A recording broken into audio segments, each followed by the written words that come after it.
정치적 저격입니다. 이렇게 주장하던 정봉주 전 의원 거짓 해명을 그냥 시인을 하면서 그래도 기억은 전혀 없다고 그럽니다. 어디서부터 정계 은퇴 시사까지 했는데요. 오늘 어디서부터 꼬였다고 보시는지. 자, 상황은 이렇습니다. 정치적 저격입니다. 이러면서 폭로마다 딱 잡아떼던 정봉주 결국은 정계 은퇴로 마무리가 되네요. 성추행 의혹 보도 나오자 2011년 12월 23일 해당 호텔 룸에 간 적도 없고 A씨를 만난 적도 없고 성추행도 없었다. 민국파라는 사람의 인터뷰 보도가 나오자 하계동 병원을 오후 1시 넘어서 도착했고 그러다 보니까 오후 2시 전까지 여의도 호텔까지 갈 시간이 안 된다. 그리고 민국파라는 사람이 23일 수행했다고 그 허위다. 계속 이렇게 반박을 하다가 최초 보도 언론이 맞고소를 하니까 그날 1분, 5분, 1분에서 5분 단위 사진 780장을 찾아내가지고 이걸 공개했습니다. 그러다가 폭로자가 사건 시간대 기록을 공개한 겁니다. 23일 오후 6시 43분에 호텔에서 결제한 내역을 또 정봉주 전 의원도 찾았어요. 아, 내가 거기 있었나 보다. 그래가지고 서울시장 출마 철회하고 자연인으로 MBN 인기 프로인데요. 자연인은. 이제 본인도 자연인으로 돌아간다는데요. 네. 이렇게 됐습니다. 상황이 들어보시죠. 저는 23일 오후 2시 30분 홍대 인근에서 명진 스님을 만났습니다. 이 모임은 오후 늦게까지 이어졌으며 피해자가 주장하고 있는 3시서부터 5시 사이 시간은 도저히 올 수가 없습니다. 허위 보도에 당당하게 대응할 것이며 나아가 서울시장 출마 의사는 유지하도록 하겠습니다. 정봉주 전 의원의 낙선을 목적으로 한 언론의 허위 사실을 문제 삼아서 그 허위 사실 보도한 몇몇 그 언론들을 고소하는. 근데 그거를 기억에 조각을 찾아내는데 시간이 무척 오래 걸리는데 그 시간, 사진 이런 게 다 우리 그 네티즌 수사대들이 찾아준 거예요. 너무너무 감사한 게 내일처럼 그렇게 찾아주더라고요. 온몸을 휘감은 새빨간 거짓말이라는 철조망을 뚫고 이 철조망을 뚫고 나오는데 10여일이 걸렸습니다. 어떤 시련과 난관도 10년 만에 돌아온 저 정봉주를 막지 못합니다. 정봉주는 영원한 민주당 당원입니다. 정봉주는 영원. 준비하신 사진 780장은 뭘 입증하시겠다는 취지인가요? 그 당시에 지금 문제되고 있는 2011년 12월 23일에 정봉주 의원 전 일정이 다 기록되어 있습니다. 그걸 지금까지 공개하지 않으셨던 이유도 있으신가요? 일부러 공개하지 않은 건 아니고요. 저희가 이제 입수해서 분석하는 데 좀 시간이 걸렸고요. 장소가 많아서. 그리고 뭐 이제 신빙성 이런 것들도 저희가 이제 법정 증거로 제출하는 거니까 단순히 언론에 공개하는 수준이 아니라 증거로 사용할 수준이 되는지를 저희도 확인을 해봤어야 되거든요. 제가 서울시장 출마 선언을 하겠다고 발표한 날, 그날 기사가 나갔을 때만 해도 약간의 의혹이 있었지만 또 오늘 같은 시간대에 입장을 밝히겠다고 합니다. 정치적 의도를 가득 담고 있고 순수하게 느껴지지 않습니다. 참, 정혁진 변호사님부터 좀 말씀을 잘 하시긴 하는데 이런 것도 어떻게 보면 덕이 안 되는 것 같아요. 또 이런 상황에서. 저는 어디서부터 꼬였다고 보세요? 그날부터 꼬인 거죠. 2011년 12월 23일. 그렇죠. 왜 그러냐면은 제가 그때 정봉주 의원이 어떤 심리였을까를 한번 생각을 해봤어요. 예. 근데 정봉주 의원은 MB가 거짓말이라고 하는 것에 대해서 확신을 갖고 있었단 말이에요. 예. 그런데 자기가 확신을 갖고 있었던 게 받아들여지지 않고 오히려 억울하게 범죄자로 지금 몰리고 있단 말이죠. 네. 그러니까 아마 이런저런 이렇게 심리 상태가 굉장히 동요하고 그러지 않았을까 싶고요. 예. 그런데 예. 그 정봉주 의원의 그 확신이 이제 와가지고는 진리가 됐단 말이에요. 예. 그게 사실이라고 하는 것이 밝혀졌잖아요. 예. 그것이 오히려 이제는 뒤집혀가지고 정치적 자산으로 아주 잘 확립이 됐는데 그런데 이제 이런 또 일이 생기니까 두 번째로 억울하게 된 거죠. 예. 그러다 보니까 결국은 말이 꼬인 것 같습니다. 그래서 말이 꼬였다? 노영희 변호사님. 제가 보기에는 정봉주 전 의원이 원포인트 사면을 받고 너무 흥분 상태였던 것 같아요. 예. 그런 상황에서 본인이 이제 시장에 나가겠다고 생각하는 찰나에 이제 미투 폭로가 나오지 않았습니까? 예. 그러니까 일단 무조건 타이밍이. 이거는 부인해야 된다라고 하는 강박관념이 좀 있었던 것 같고 예. 특히 이제 그 폭로를 주장했던 여성분이 시각을 특정하지 않고 늦은 오후라고 얘기를 했는데 예. 사실은 민국파라고 하는 분이 시간을 1시에서 2시 이렇게 결정을 지어줬어요. 네. 그리고 나니까 이제 그 그때 시간대 사진만 찾은 거 아니에요? 네, 그 시간대를 중심으로 해서 이제 모 모든 것이 돌아갔어요. 그렇다면 어쩌면 정봉주 전 의원 말대로 정말 기억을 못하기 때문에 민구파 주장을 따라간 거 아닌가 이런 생각이 들 수도 있지만 예. 어쨌든 중요한 건 뭐 카드 내역이 나왔다고 해서 성추행이 진짜 있었다라고 하는 걸 의미하는 건 아닙니다. 이제 그건 없었대잖아요, 지금도. 그러니까 이제 기억도 그건 없대잖아요. 그러니까 그것이 반드시 그걸 의미하는 건 아니지만 예, 예. 요점은 이분이 왜 현재 방향성을 상실하고 이렇게 문제가 되었느냐. 결론적으로는 자기 덫에 자기가 빠진 거예요. 사실. 자기 덫에 예, 자기가 그러니까 빠졌다. 지금 현재에서 기억 없는 건 제 자신의 불찰 얘기하지만 이거는 무고죄를 벗어나기 위한 얘기인 것 같고 현실적으로 좀 냉정하게 상황을 좀 돌이켜보고 특히 다른 사람의 얘기를 좀 잘 들어보는 자세가 필요하지 않았나 생각이 듭니다. 김영주 전 의원님은 뭐 저는 그러니까 그 진위 여부를 떠나서 네. 방금 우리 노변호께서 약간 그 사면 이후에 좀 흥분했다 이제 그게 동의를 하면서 그러니까 초심을 잃었다 이제 그런 생각을 듭니다. 그 사태를 맞이하는 마음에 처음에, 있어서 예. 우리가 처음에 정치를 뭐 정봉주 의원이나 저나 정치를 했으면 정치를 할 때 어떤 마음으로 시작했나 정말 국민에게 뭔가 이바지하기 위해서 헌신한다는 마음이 있었을 텐데 지금 현재 여러 가지 나한테 다가오는 이 현실이 그 내가 하고자 하는 정치과 너무 다르다면 아예 모든 걸 접고 뒤로 물러설 줄 알아야 된다. 그런 생각을 가지고. 네, 차명희 전 의원님도 어떤 얘기해 주고 싶으세요? 제가 보니까 이 정봉주가 평소에 예. 상당히 이 또박또박 말도 잘하고 그러는데 예. 이 경우에 본인이 아마 당시에 증거가 없을 거라 생각하고 그걸 믿고 이제 문제를 버틴 것 같은데 증거 있으면 대봐 이런 예. 심정으로. 예. 그런데 그게 이제 자기한테 자기가 진 거죠. 네. 실제 그 미면에 자기가 정말 했으면 그런 일들을 벌였으면 옛날에 클린턴이 그랬잖아요. 클린턴 나 하긴 했는데 예. 응? 서로 좋아서 했다. 아니면 그때 내가 상당히 그 감정이 여러 가지로 지금 정상적이 않아서 네. 평소에 좋아하던 사람인데 그렇게 했다 이런 식으로 했어야지 전혀 안 했다 이런 식으로 짝짝한테다가 해서 지금 그래서 화를 불렀다. 예. 정봉주 대 정봉주. 그러니까 정봉주에게 정봉주가 넘어간 거예요. 네. 양 박사님. 호미로 막을 일을 포크레인으로도 못 막는 상황을 자초한 것 아니냐 그렇게 봅니다. 이제까지 미투 사건에 있어서 행위로 보면 상대적으로 가장 경미한 사안이었었거든요. 키스를 하려 했다. 키스를 한 것도 아니고. 그렇죠. 예, 맞아요. 하려 이제까지 나왔던 각종 미투의 내용 중에 행위로 보면 가장 상대적으로 경미한 사건이었습니다. 그러면 본인이 전화를 했거나 기자가 전화를 했었을 때 죄송합니다. 용서를 구합니다. 라고 이야기를 했었으면 또 어떻게 상황이 바뀌었을는지 모르겠다는 부분에 있어서 상대를 만나서 사과를 하든지 차라리. 그 부분이 가장 안타깝고요. 그다음에 오후 3시 5시 프레임에 걸려들었다는 겁니다. 아마 정봉주 전 의원은 자기가 기억이 안 난다고 이야기를 하겠지만 지금도 계속 하고 있지만 기억이 안 날 가능성은 거의 없단 말이에요. 그런 상황에서 3시에서 5시 여기만 증명을 해내면 빠져나갈 줄 알았다. 빠져나갈 수 있다라는 확신을 가지고 있었던 것 같습니다. 그런데 한 번도 프레시안에서 정확하게 시간대를 이야기한 적이 없습니다. 피해자나 프레시안 기자가. 그러면서 본인 스스로가 3시에서 5시라는 프레임을 잡고 그 프레임 3시에서 5시 사이에 모든 걸 증명하면 이 문제는 빠져나갈 수 있다고 생각했는데 문제는 5시부터 7시 사이에 벌어진 사건이었단 말이에요. 그렇기 때문에 자기가 쓴 깨에 자기가 걸려 넘어졌다.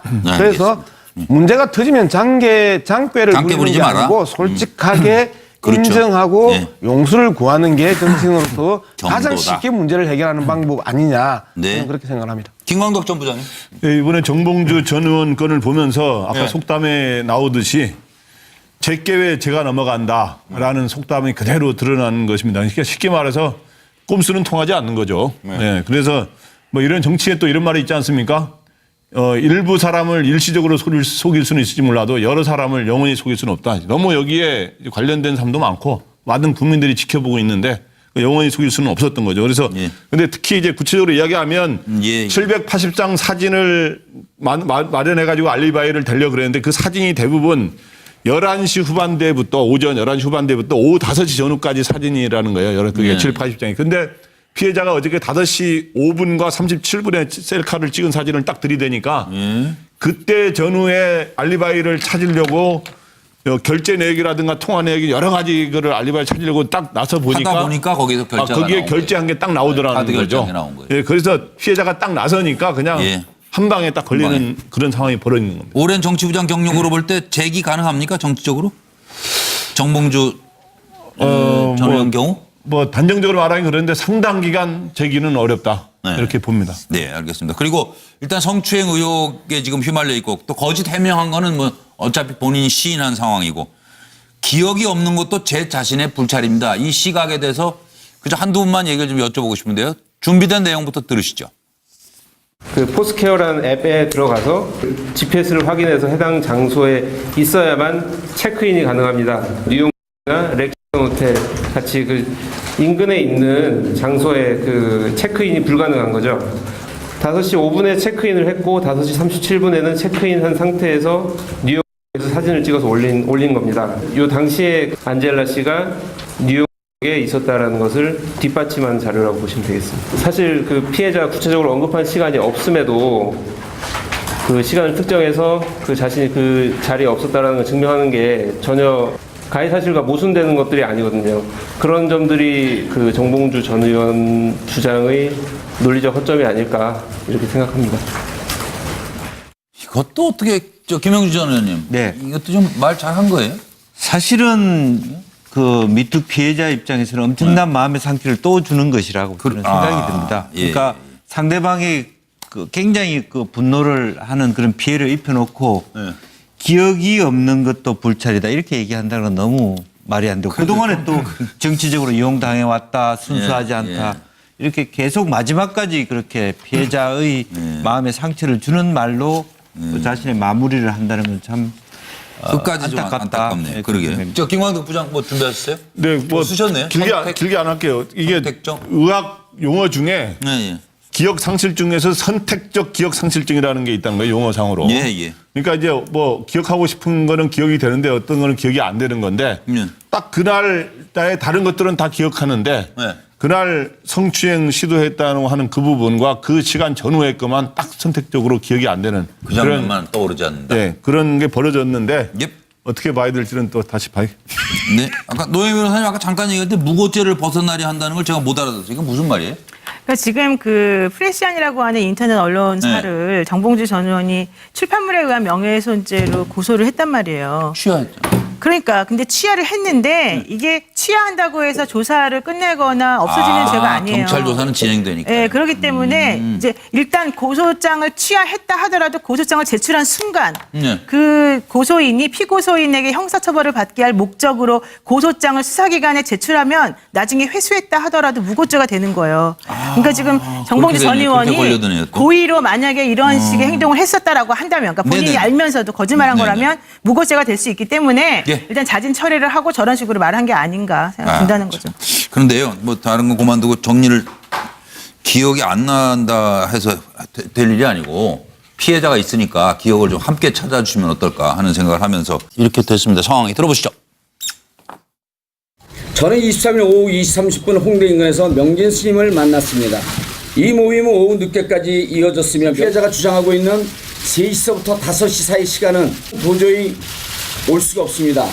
허위 보도에 당당하게 대응할 것이며 나아가 서울시장 출마 의사는 유지하도록 하겠습니다. 정봉주 전 의원의 낙선을 목적으로 한 언론의 허위 사실을 문제 삼아서 그 허위 사실 보도한 몇몇 그 언론들을 고소하는. 근데 그거를 기억의 조각을 찾아내는데 시간이 무척 오래 걸리는데 그 시간, 사진 이런 게 다 우리 그 네티즌 수사대들이 찾아준 거예요. 너무너무 감사한 게 내일처럼 그렇게 찾아주더라고요. 온몸을 휘감은 새빨간 거짓말이라는 철조망을 뚫고 이 철조망을 뚫고 나오는데 10여일이 걸렸습니다. 어떤 시련과 난관도 10년 만에 돌아온 저 정봉주를 막지 못합니다. 정봉주는 영원한 민주당 당원입니다. 정봉주는 영원. 준비하신 사진 780장은 뭘 입증하시겠다는 취지인가요? 그 당시에 지금 문제되고 있는 2011년 12월 23일에 정봉주 의원 전 일정이 다 기록되어 있습니다. 그걸 지금까지 공개하지 않으셨던 이유도 있으신가요? 이제 와가지고는 진리가 됐단 말이에요. 예. 그게 사실이라고 하는 것이 밝혀졌잖아요. 예. 그것이 오히려 이제는 뒤집혀가지고 정치적 자산으로 아주 잘 확립이 됐는데 그런데 이제 이런 또 일이 생기니까 두 번째로 억울하게 된 거죠. 예. 그러다 노영희 보니까 변호사님. 결국은 말이 꼬인 것 같습니다. 그래서 말이 꼬였다. 노영희 변호사님. 제가 보기에는 정봉주 전 의원이 원포인트 사면을 받고 너무 흥분 상태였던 것 같아요. 예. 그런 상황에서 본인이 이제 시장에 나가겠다고 생각하는 찰나에 이제 미투 폭로가 나오지 않았습니까? 예. 그러니까 일단 무조건 타이밍이. 이거는 부인해야 된다라고 하는 강박관념이 좀 있었던 것 같고 예. 특히 이제 그 폭로를 주장했던 여성분이 시각을 특정하지 않고 늦은 오후라고 얘기를 했는데 예. 사실은 민국파라고 하는 분이 시간을 1시에서 2시 이렇게 결정을 지어줬어요. 네. 그러고 나니까 이제 그 그때 사진만 시간대 찾은 거 아니에요? 네, 그 시간대를 중심으로 해서 이제 모든 것이 돌아갔어요. 그렇다면 어쩌면 정봉주 전 의원 말대로 정말 기억을 못하기 때문에 민국파 주장을 따라간 거 아닌가 이런 생각이 들 수도 있지만 예. 어쨌든 중요한 건 뭐 카드 내역이 나왔다고 해서 성추행이 진짜 있었다라고 하는 걸 의미하는 건 아닙니다. 그건 없었대잖아요, 지금도. 그러니까 이제 기억도 그건 없대잖아요. 그러니까 그것이 반드시 그걸 의미하는 건 아니지만 예, 요점은 이분이 왜 현재 방향성을 상실하고 이렇게 문제가 되었느냐. 결론적으로는 자기 덫에 자기가 빠진 거예요, 사실. 자기 덫에 자기가 예, 그러니까 빠졌다. 지금 현재에서 기억 없는 건 제 자신의 불찰 얘기하지만 이거는 무고죄를 정치적 저격입니다. 이렇게 주장하던 정봉주 전 의원 거짓 해명을 그냥 시인을 하면서 그래도 기억은 전혀 없다고 그럽니다. 예. 어디서부터 정계 은퇴 시사까지 했는데요, 오늘. 어디서부터 꼬였다고 보시는지. 자, 상황은 이렇습니다. 정치적 저격입니다. 이러면서 폭로마다 딱 잡아떼던 정봉주. 결국은 정계 은퇴로 마무리가 되네요. 성추행 의혹 보도 나오자 2011년 12월 23일 해당 호텔 룸에 간 적도 없고 A씨를 만난 적도 없고 성추행도 없었다. 민국파라는 사람의 인터뷰 보도가 나오자 하계동 병원을 오후 1시 넘어서 도착했고 그러다 보니까 오후 2시 전까지 여의도 호텔까지 갈 시간이 안 된다. 그리고 민국파라는 사람이 23일 수행했다고 그거 허위다. 계속 이렇게 반박을 하다가 최초 보도 언론이 맞고소를 하니까 그날 1분에서 5분 단위 사진 780장을 찾아내가지고 이걸 공개했습니다. 그러다가 폭로자가 사건 시간대 기록을 공개한 겁니다. 23일 오후 6시 43분에 호텔에서 결제한 내역을 또 정봉주 전 의원도 찾았어요. 내가 거기 있었나 보다. 그래가지고 서울시장 출마 철회하고 자연인으로 MBN 인기 프로인데요, 자연인은. 이제 본인도 자연인으로 돌아간다는데요. 예. 일부러 공개하지 않은 건 아니고요. 저희가 이제 입수해서 분석하는 데 좀 시간이 걸렸고요. 장소가 많아서. 그리고 뭐 이제 신빙성 이런 것들도 저희가 이제 법정 증거로 제출하는 거니까 단순히 언론에 공개하는 수준이 아니라 증거로 사용할 수준이 되는지를 저희도 확인을 해봤어야 되거든요. 제가 서울시장 출마 선언을 하겠다고 발표한 날, 그날 기사가 나갔을 때만 해도 약간의 의혹이 있었지만 또 오늘 같은 시간대에 입장을 밝히겠다고 합니다. 정치적 의도를 가득 담고 있고 순수하게 느껴지지 않습니다. 참, 정혁진 변호사님부터 좀 말씀을 잘 하시긴 하는데 이런 것도 어떻게 보면 덕이 안 되는 것 같아요. 또 이런 상황에서. 저는 어디서부터 꼬였다고 보세요? 그날부터 꼬인 거죠. 2011년 12월 23일. 그렇죠. 왜 그러냐면은 제가 그때 정봉주 의원이 어떤 심리였을까를 한번 생각을 해봤어요. 근데 정봉주 의원은 MB가 거짓말이라고 하는 것에 대해서 확신을 갖고 있었단 말이에요. 그런데 자기가 확신을 갖고 있었던 게 받아들여지지 않고 오히려 억울하게 범죄자로 지금 몰리고 있단 말이죠. 그러니까 아마 이런저런 이렇게 심리 상태가 굉장히 동요하고 그러지 않았을까 싶고요. 그런데 그 정봉주 의원의 그 확신하기 위한 얘기인 것 같고 현실적으로 좀 냉정하게 상황을 좀 돌이켜보고 특히 다른 사람의 얘기를 좀 잘 들어보는 자세가 필요하지 않았나 생각이 듭니다. 김영주 전 의원님은 저는 그러니까 그 진위 여부를 떠나서 방금 우리 노 변호사께서 약간 그 사면 이후에 좀 흥분했다. 그게 동의를 하면서 그러니까 초심을 잃었다. 이제 그런 생각을 듭니다. 그 사태를 맞이하는 마음에 있어서 우리가 처음에 정치를 정봉주 의원이나 저나 정치를 했으면 정치를 할 때 어떤 마음으로 시작했나. 정말 국민에게 뭔가 이바지하게 선신한다는 마음이 있었을 텐데 지금 현재 여러 가지 나한테 다가오는 이 현실이 그 내가 하고자 하는 정치과 너무 다르다면 아예 모든 걸 접고 뒤로 물러설 줄 알아야 된다. 그런 생각입니다. 네, 차명희 전 의원님도 어떤 얘기해 주고 싶으세요? 제가 보니까 이 정봉주가 평소에 상당히 이 또박또박 말도 잘하고 그러는데 이 경우에 본인이 아마 당시에 증거가 없을 거라 생각하고 그걸 믿고 이제 문제를 버틴 것 같은데 증거 있으면 대봐 이런 심정으로. 그런데 그게 이제 자기한테 자기가 진 거죠. 실제 그 미면에 자기가 정말